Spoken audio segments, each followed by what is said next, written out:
আগে সবার আগে এই স্লোগানটা খুব সুষ্ঠু বিচার হয়, যাতে করে সর্বোচ্চ সাজা সে ভোগ করতে হয় তাকে। সেই জন্য সবার উপরে হলো মানুষ। তুমি মানুষকে ভালোবাসো, অবশ্যই তুমি আমার থেকে সেই জিনিসটা পাবা।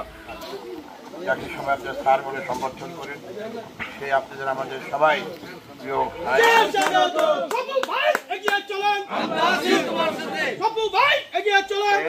আমরা কথা না সবু ভাই, কথা না কাজে বলো, কিন্তু সবু ভাই একটা কথা আপনার শ্রীনগরের ঘন মানুষের প্রিয় নেতা, শ্রীনগর সিআইএসডি খানের শ্রীনগর উপজেলা নারী ও শিশু অধিকার ফোরামের জয়েন্ট কনভেনর রানা, ভারপ্রাপ্ত চেয়ারম্যান জনাব তারেক রহমান আপনাদেরকে আমাকে পাঠিয়েছে ওনাদের সালাম পৌঁছানোর জন্য।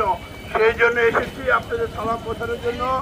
ম্যাডাম বেগম খালেদা জিয়া এবং তারেক রহমানের জন্য আপনারা দোয়া করবেন। আর আমরা আজকে এসেছি, নিশ্চয়ই আপনারা অবগত আছেন, বিএনপি ঘোষিত 31 দফা, এই 31 দফা আমাদের নেতা কর্মীদেরকে পৌঁছে দেওয়ার জন্য আজকে আমরা গত 3 দিন যাবৎ প্রতিটি গ্রামে গ্রামে প্রতিটি ওয়ার্ডে আমরা ঘুরে বেড়াচ্ছি। 31 দফার মধ্যে রাষ্ট্রীয় সংস্কার, রাষ্ট্র কিভাবে চলবে, কিভাবে পুলিশ সংস্কার হবে, কিভাবে নির্বাচন কমিশনের সংস্কার হবে, সবকিছু এই 31 দফার মধ্যে আছে।